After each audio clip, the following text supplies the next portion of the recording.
Siguiendo en este espíritu de entender cómo funcionamos, por qué sentimos lo que sentimos, qué debemos de aprender, el día de hoy está con nosotros el doctor Eduardo Calixto. Entonces, bueno, ya se fue Edgar, ya llegó Eduardo. También doctor, es neurofisiólogo, médico cirujano con una maestría y un doctorado en neurociencias por la UNAM. Tiene un postdoctorado en fisiología cerebral en la Universidad de Pittsburgh en Pensilvania. Y bueno, saben que es nuestro neurofisiólogo de cabecera, autor del gran libro, del exitoso libro Un clavado a tu cerebro. Exacto. Y bueno, y Neurotits en 40 caracteres. Exactamente. Eduardo, me da mucho gusto que hayas aceptado venir. Muchísimas gracias. Es un honor, Marta, para mí y Claro. realmente saludarte y a todos los cuentavientes. O sea, literal nos va a platicar la neuroanatomía, o sea, neurológicamente, Sí. qué pasa en el cerebro cuando tenemos miedo y cuáles son los efectos, cuando estamos en shock y cuando estamos en momentos de gran crisis. Fíjate, Marta, que cuando uno hace un análisis de esta circunstancia, nos damos cuenta que a veces nos quedamos petrificados, no sabemos qué hacer. La gran mayoría de nosotros pensamos que vamos a estar en riesgo, que nuestra vida pareciera, y muchos lo dicen muy bien, que pasa lentamente, y estos momentos son tan críticos que la memoria se abre demasiado para el momento que estamos pasando y podemos recordar con muchísimo detalle estos elementos, estos momentos, para olvidar de las partes fundamentales o algunos otros momentos después. Claro. 1, 2, el tiempo pasa, se rompen ciclos, se rompe por momentos, creemos que el tiempo pasó muy rápido Sí. o pareciera que también se enlenteció en algunos elementos. Y fundamental, nuestro cerebro se está adaptando de una manera tan rápida y anatómica que nos damos cuenta que esta emoción nos atrapa, que podemos tener todavía la experiencia latente y estamos pensando que todavía podemos estar en peligro o, en su defecto, podemos seguir imaginando y de manera sin quererlo, sin que ya esté presente el acto que lo desencadenó, nos sigue lastimando. Claro. El cerebro tiene una capacidad entonces para entender, interpretar, para memorizar, pero también, y eso es lo más importante, queridos cuentavientes, para no olvidar, sino para manejarlo adecuadamente. Y aquí el punto es, muchos de nuestros miedos son aprendidos, muchas de las características de lo que vamos haciendo y estamos desarrollando continuamente lo estamos aprendiendo. ¿Por qué reaccionamos de cierta manera? Porque lo aprendimos en una etapa muy crítica, Marta, y lo aprendimos entre los 9 y 12 años de edad. ¿Cómo? Y es un sitio y un importante periodo crítico. ¿Cómo nos desenvolvemos como adultos? Lo que pasó entre los 9 y 12 años de edad es un periodo crítico. Hay una parte de nuestro cerebro que interpreta emociones, se llama giro del cíngulo. Con el giro del cíngulo yo sé si estás enojada conmigo. Con el giro del cíngulo tú puedes saber si no te estoy haciendo caso. Con el giro del cíngulo tú puedes entender que alguien está ya empezando a llorar. El giro del cíngulo es una zona de interpretación. La amígdala cerebral es un sitio que genera emoción y el hipocampo es un sitio donde se memoriza. Estos tres sitios se conectan entre los 9 y 12 años de edad. Por lo tanto, muchos de nuestros miedos de ahora, lo que estamos haciendo continuamente, es la etapa crítica. ¿Cómo somos como adultos? ¿Qué vimos entre los 9 y 12 años? 2. La neuroquímica que está pasando en nuestro cerebro nos hace hacer como antes pensamos que no lo íbamos a hacer. Primero, tratamos de entender lo que está pasando, lo llevamos con memoria a algo que ya conocemos, pero si no conocemos es tanta la liberación de adrenalina y de dopamina que ponemos mucha atención, pero puede ser tan fuerte el proceso que nos hace petrificarnos. Por eso la gran mayoría de nosotros cuando decimos, es que me quedé parado, ya no pude hacer nada, es porque fue un subidón de adrenalina tan grande. Y el otro punto, el tercero, es que el corazón late con tanta rapidez porque se necesita bombear tanta sangre en nuestro cuerpo que podemos sentir que se nos está saliendo el corazón. La respiración se agiliza y empezamos a respirar más rápido sin que nosotros podamos controlarlo. Y esta es la explicación por la cual muchos de nosotros empezamos a respirar tan rápido que en ese momento empezamos a liberar muchísimo CO2. Y hay una parte de nuestro cerebro que se llama sustancia reticular ascendente, que es la que nos despierta. Sustancia reticular ascendente. Cuando nos todos la traíamos a tope la semana pasada. Totalmente. Fíjate que esta sustancia reticular ascendente se activa, Marta, cuando nos despertamos y decimos, ándale, 5 minutitos. Y estás despertándote y te prenden la luz. Si tú realmente quieres levantar a alguien, préndele la luz, vas a ver que no se puede levantar. Ya se van a levantar de forma inmediata. Porque se activan las cortinas. Y dicen, no, porque ya no voy a poder seguir. Bueno, la sustancia reticular ascendente disminuye cuando estás hiperventilando y por eso te mareas. Y por eso la gente se puede desmayar cuando hiperventila. Y esto se llama crisis conversiva. La liberación todavía de adrenalina va a seguir en los siguientes 5 a 8 minutos y eso hace que empieces a temblar porque está generando una contracción muscular sostenida y el intestino, como lo acabamos de analizar hace poco, el intestino se paraliza y entonces la sangre se va principalmente a músculos, tejido adiposo, hígado y cerebro. Y entre todos estos órganos nos damos cuenta que lo que nos está preparando es para la lucha, para la huida. Y por esta razón, decir que tengamos miedo no es malo, y sí quiero decirlo y enfatizarlo. El miedo es un mecanismo de adaptación. Claro. Con el miedo, sobrevivencia. Por supuesto. Sí. Y además con miedo podemos poner a salvo a nuestros hijos. Podemos correr más de lo que pensábamos que podíamos correr, saltar aquellas distancias que pensamos que no podíamos hacer, o tomar una decisión que por momentos nos puede poner en riesgo, pero sobrevalorando todo este tipo de circunstancias. El miedo es un proceso que tiene todos los seres humanos y tienen todos los animales mamíferos que en este mundo han podido sobrevivir. Lo interesante es que el miedo en nuestro cerebro se inicia en las partes más inteligentes del cerebro, pero se sostiene con las partes que no piensan, con las partes que menos inteligencia tienen. Por eso interpretamos mucho los miedos, y ese es el otro punto. El miedo también tiene un proceso de aprendizaje y de enseñanza. La gran mayoría de nuestros miedos también son heredados. Nosotros podemos tener miedos innatos. Por ejemplo, le podemos tener miedo a una araña. Podemos tenerle miedo a un ratón. Pero también nosotros como especie le tenemos miedo a la oscuridad y a los lugares cerrados. Por eso tenemos miedos principalmente a sitios donde ya no podemos controlar. Y este es uno de los elementos básicos. Queridos cuentavientes, entre más desconozcan ustedes el ambiente, entre más se acerque a un lugar oscuro y entre más se acerque a un lugar cerrado, esto genera más miedo. Por lo tanto, ¿cuál es uno de los principios básicos que se utiliza, por ejemplo, para dar tratamiento en unos aspectos que pueden ser cercanos a la fobia? Primero, hacerlos conscientes, 1, del miedo, y 2, de lo que lo está desencadenando. ¿Esto qué quiere decir? Que la gran mayoría de las personas pensamos que nuestro miedo no lo puede sentir el otro. Sí lo sentimos y lo interpretamos, pero la gran mayoría de nosotros, en la medida que tengamos control de nuestro miedo, lo podemos controlar mejor. Voy a poner un ejemplo burdo si tú quieres, pero esto es característico. A ver. Si la gran mayoría de nosotros pagamos para que nos espanten en la casa de los espantos, y nos salen actores disfrazados de monstruos, de Frankenstein, de hombres lobos, o de gente que vemos sangre ahí, de pintura. Si esto sabemos que es en un parque de diversiones y sabemos que no nos va a pasar nada, ese miedo controlado hasta nos da risa. Claro. Las redes neuronales que están generando esto nos están diciendo que realmente no hay un peligro por el cual correr.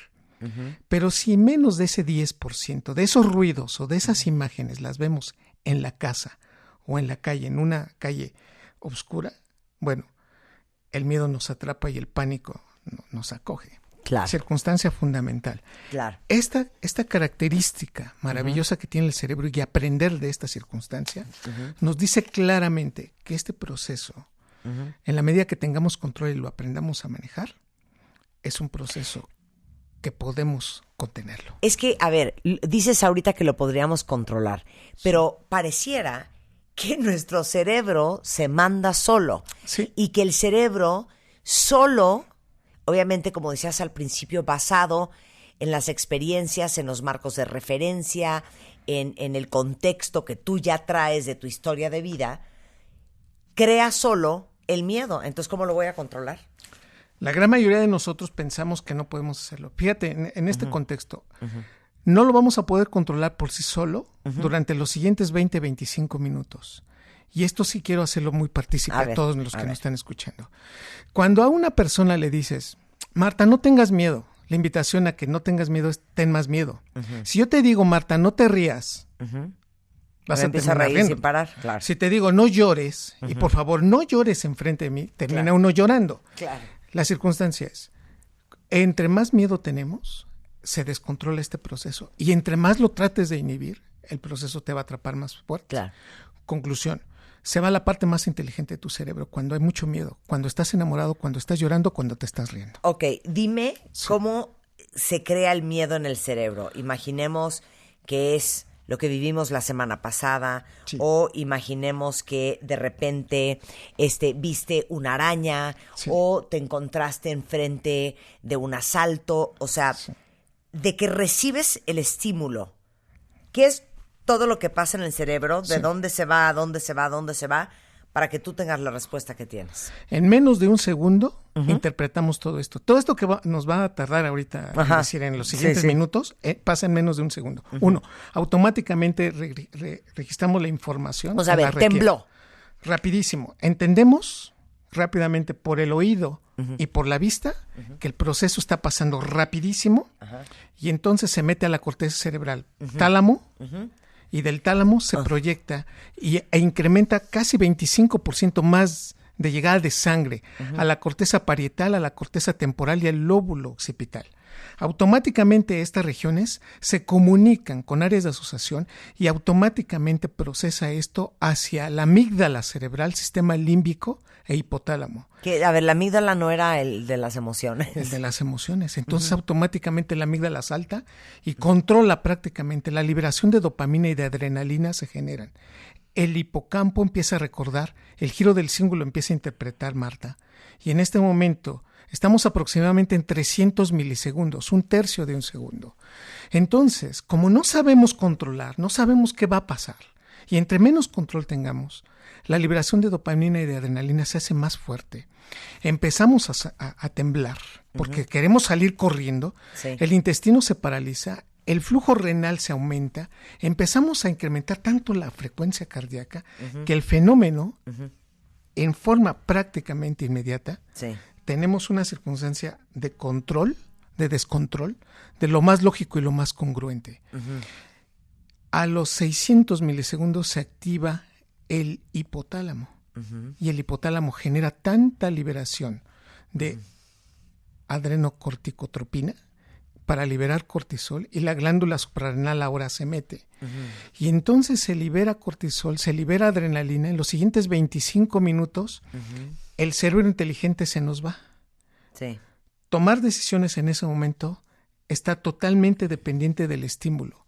Si se viene hacia abajo el piso, si para arriba vemos que ya no hay techo, la decisión es inmediata. El primer detalle que tenemos que resolver es salvarnos y estar fuera del control, fuera de peligro. Claro. A ver, esto es súper interesante.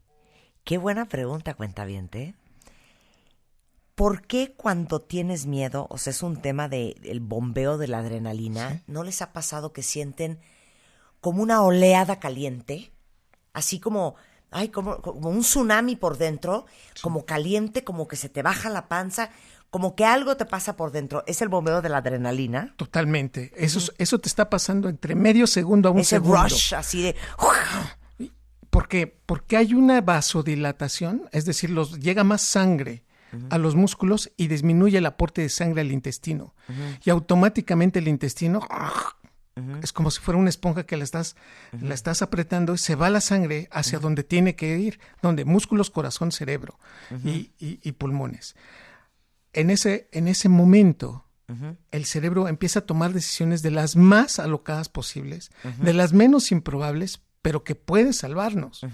Y entonces es cuando o corremos, pero cuando no tenemos control, y por eso hago muchísimo énfasis en esto, cuando no tenemos contexto de lo que está pasando y no conocemos de lo que está, nos podemos quedar petrificados. A nivel del tallo cerebral tenemos el centro regulador cardíaco y centro regulador respiratorio, y ahí también pasa el cablerío que va hacia el cerebelo para el control de movimientos. Por esa razón, en ese momento se nos contraen los músculos flexores y extensores.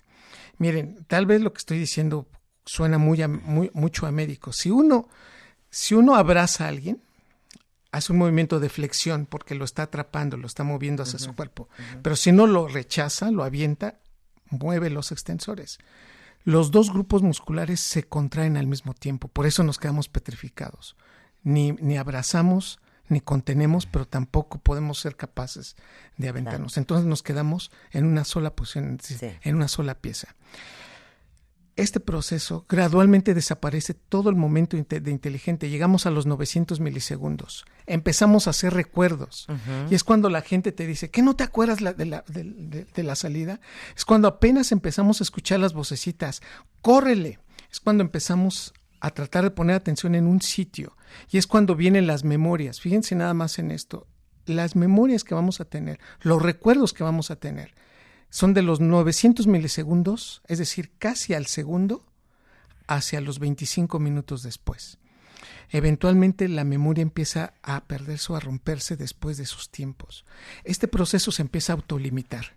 Quiere decir que el cerebro no puede estar tanto tiempo aunque el estímulo esté presente. Y esta circunstancia también nos lleva mucho a entenderlo. Ahora, regresando del corte, ¿sabes qué quiero, Eduardo? Sí.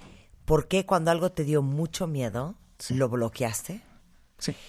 Y si las memorias con una gran carga emocional, o positiva o negativa, se fijan con más facilidad en el cerebro. De eso vamos a hablar regresando. ¿Va? Hacemos una pausa y regresamos entendiendo cómo funciona nuestro cerebro bajo miedo y estrés. Estamos de regreso en W Radio platicando con Eduardo Calixto, nuestro neurofisiólogo, tratando de entender el cerebro en crisis. O sea, cómo pasa o qué funciona o cómo funciona el cerebro cuando estamos en momentos de crisis o en momentos de trauma y estrés. Y antes del corte, le pregunté a Eduardo si nos podía explicar por qué hay eventos traumáticos que bloqueaste y ya no te acuerdas de detalles del que sea en tu vida, ¿no? Sea un terremoto o cualquier otra cosa fuerte. Sí. Y si los momentos que tienen una gran carga emocional, no importa si es positiva o negativa, si es posible que eso se fije con más facilidad en tu banco de memoria o no. Entonces, si quieres, vamos con la primera. ¿Empezamos con la primera? Va. Bueno, mira, la gran mayoría de nosotros tenemos la memoria y la utilizamos todos los días para tratar de ser exitosos. De eso se trata. Sí. Uno de los elementos básicos y una estructura que el cerebro tiene se llama hipocampo y es en donde está la memoria. Pero de todo el hipocampo, imagínense ustedes, el hipocampo es un caballito de mar, pero imagínense, esta estructura está a la altura de del lóbulo de la oreja hacia el lóbulo temporal de la cabeza, y ahí pasa prácticamente toda la información de lo que estamos viendo, escuchando, oliendo, saboreando. El punto es que la gran mayoría de las condiciones de estrés generan tanta liberación de aproximadamente 121 sustancias que esto hace que la primer señal que pasa por las neuronas del hipocampo, de la región que se llama CA3 del hipocampo, esta región del hipocampo es sumamente importante para la memoria a corto plazo. De esa área se va a ir a otras áreas que son ya memorias a largo plazo. Estas neuronas son terriblemente sensitivas. Son las primeras neuronas en morirse en nuestro cerebro. ¿Qué estoy diciendo? Son muy vulnerables, Marta.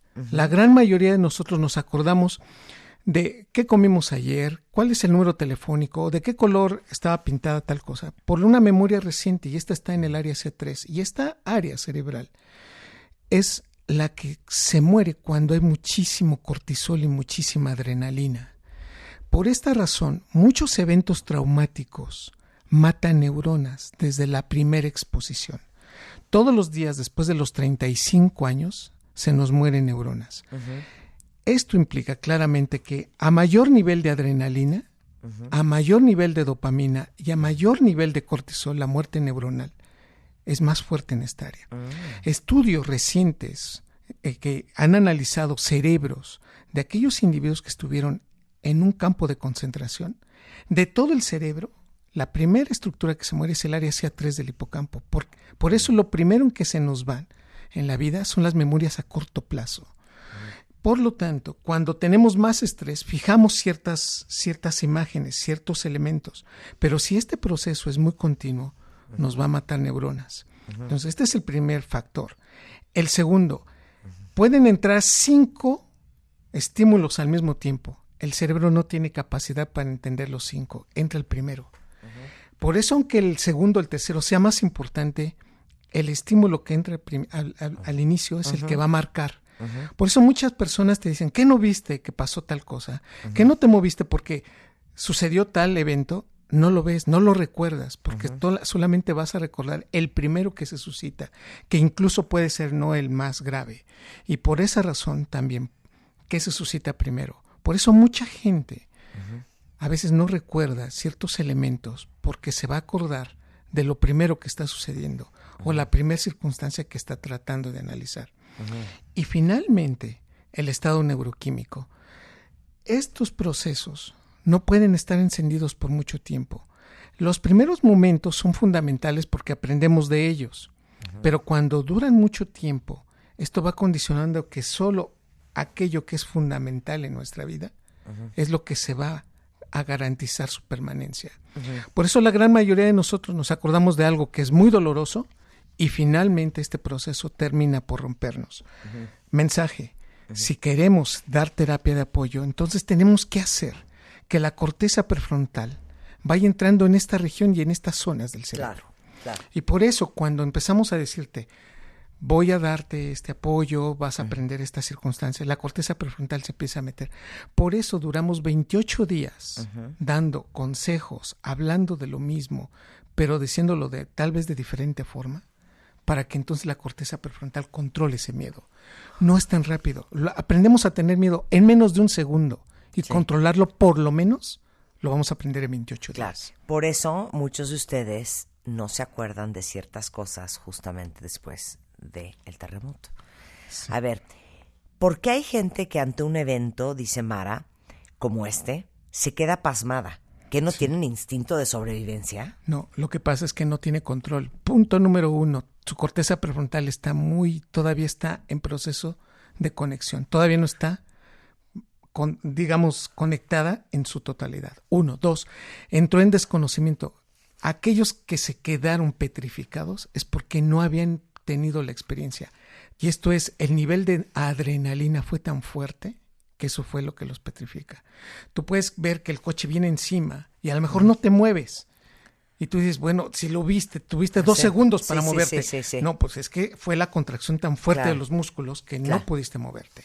Entonces, es el desconocimiento. Y eso nos ayuda a que entre más conozcamos el evento, más nos ayuda a movernos durante un evento de crisis. Comentario: por eso es importante la terapia. Por eso es importante conocer y hacer simulacros. Este es el problema. Acabamos de hacer un simulacro. El 19 de septiembre, en menos de 4 horas, habíamos tenido un simulacro.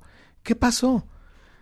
Como hubo cosas que no estaban en el simulacro, como pensábamos que teníamos cierto tiempo para actuar, esta circunstancia nos atrapa. Por eso mucha gente se quedó colapsada, porque lo nuevo generó un problema en relación a no saber y no controlar, y por eso el cerebro se queda prácticamente sin moverse. Y entonces, por esta razón, los cerebros que tienen mayor conectividad prefrontal tienen mayor contexto para saberse mover y en qué momento se van. De tal manera que lo que podemos decir ya para ir ya cerrando este punto es que el cerebro necesita muchísima glucosa. El cerebro para trabajar necesita 2 elementos básicos: oxígeno y glucosa. Por eso respiramos y por eso necesitamos comer cada 4, 6, 7 horas, dependiendo de nuestros hábitos. Por esa razón, cuando tenemos un susto, lo primero que tiene que pasar en nuestro organismo es un incremento, es un subidón también de glucosa. La adrenalina que estamos realmente en ese momento liberando hace que entonces los niveles de glucosa se incrementen. Por eso mucha gente dice, es que me hice diabético. No, a partir de ese día te diste cuenta que traía los niveles de glucosa alta. Claro. ¿Por qué? Porque todos vamos a incrementar nuestros niveles de glucosa. No necesitamos un bolillo. La liberación de adrenalina está garantizada para tener ese sustrato. Comentario entonces. Por eso, después del susto nos da hambre. Por eso, después de un susto, necesitamos el contexto de sentirnos seguros. Y por eso, después de un susto, la respiración aumenta. Con este contexto, la gran mayoría de nosotros, después de lo que pasó el 19 de septiembre, pudimos darnos cuenta que el hambre no nos atrapa. Por eso aquellos héroes que estuvieron rescatando a la gente pudieron haber estado trabajando durante más de 24 horas trabajando sin comer, porque sus niveles de adrenalina les permitieron, y después de cortisol, tener niveles altos. Claro. Por eso la gente pudo haber sido salvada con tantas horas de diferencia después, porque esos niveles de glucosa se garantizaron dependiendo de su tejido adiposo. Claro. Fíjense que estaba leyendo el otro día sobre por qué, y ayuda a contestar una pregunta de Pau R. Bueno, que ¿por qué temblamos cuando tenemos miedo, cuando estamos nerviosos? Y tiene que ver con la adrenalina que segrega el cuerpo. Exacto, ese exceso de actividad. Si no sales corriendo, si no matas el mamut y te quedas parado, entonces el cuerpo empieza a temblar. Pero chéquense qué cool esto. Muchos miembros de la Policía Federal, de los federales, del Ejército, los Navy SEALs, están entrenados a forzar a que su cuerpo entre en un estado de calma. O sea, literal tienen estrategias de respiración que se llama combat breathing, o sea, respiración de combate, que básicamente respiran en 4, sostienen en 4 y exhalan en 4. Y estos profesionales entrenados usan esta técnica para ayudar a forzar a su cuerpo a mantener la calma y solamente usar la adrenalina cuando la necesitan, para que la próxima vez que tiemblen, cuando van a hablar, por ejemplo, en público, o están haciendo algo y les está temblando la mano porque están muy nerviosos, acuérdense, inhalen en 4, sostengan en 4, exhalen en 4 y engañen a que su cuerpo crea que está mucho más tranquilo y baje los niveles de adrenalina. Qué bonito todo lo que expliqué. ¿Sabes qué? Yo también aprendo muchas cosas, Eduardo. Qué bárbara, Marta. Sí, ese es el hecho de saber controlar, y saber que podemos tener control de las cosas. Claro. Y teniendo información y teniendo control nos podemos limitar más. No es malo tener este miedo, sino controlarlo. Ese es el punto. Claro. Oye, a ver, el sueño. Sí. ¿Cómo cambian los ciclos circadianos? Sí, el proceso del sueño. Fíjate nada más, o fíjense en esto, el sueño REM nos cuesta mucho trabajo después de habernos asustado. Ese día nos cuesta mucho trabajo conciliar el sueño, salvo que hayamos hecho ejercicio.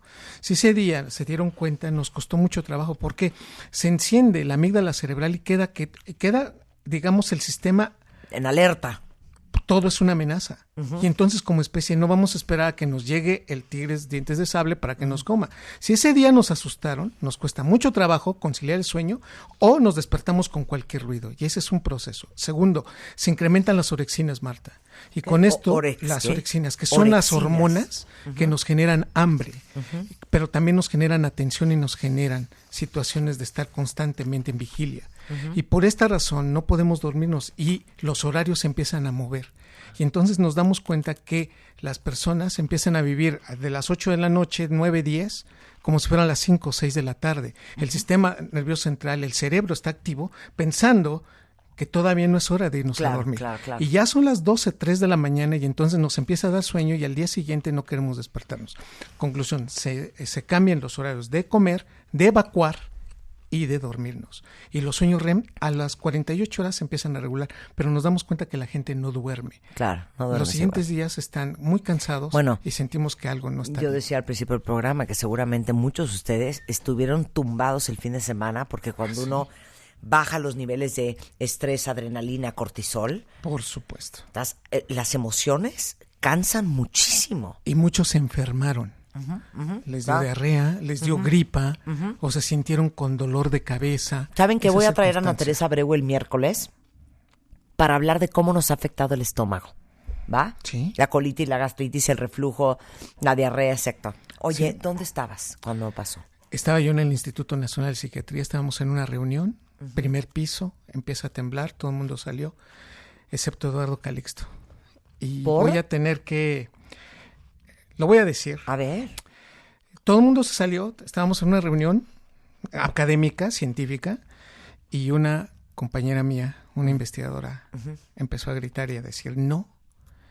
Y el único que se quedó fui yo, porque sentí el compromiso de acompañarla. O sea, ella no quería salir. No quiso salir, no nos salimos. Tenía yo un vidrio enfrente, logré ver a todo mi instituto cómo evacuó, pero yo me quedé con ella y nos quedamos ahí. Eres un buen hombre. pero déjame te digo, la gran mayoría de las personas me dicen, debiste haberte salido. Claro, debiste haberla levantado. Y haberla sacado. De los pelos y sacarla. ¿Qué te digo, Marta? Creo, y en ese punto es lo que muchos hemos hecho. No podemos dejar a alguien que está desvalido en esa circunstancia. Ese es mi argumento. Pero debo reconocer que muchas personas igual me han dicho que debimos habernos evacuado. Bueno, pero no pasó mayores, bendito Dios. Y es un honor de verdad sentirme parte de un pueblo que la gran mayoría ha respondido. Por supuesto. Y que se ha portado heroicamente. Heroicamente. Y de verdad, les mando un abrazo y un beso a todos aquellos que han ayudado tanto. Por supuesto. Eduardo Calixto, que es neurofisiólogo, él es doctor por la universidad en fisiología cerebral por la Universidad de Pittsburgh. Está en @ecalixto. El martes, los días martes, o sea, mañana, hace neurotweets, pero tiene 2 libros, que son neurotweets en 140 caracteres, y luego... Un clavado a tu cerebro. Un clavado a tu cerebro. Si les encanta y les fascina los misterios del cerebro humano, he's the man with the plan. Muchas gracias, Eduardo. Para mí es un placer Marta. tenerte Hasta acá. Pronto. No, muchas gracias. Te vemos muy, muy pronto, querido.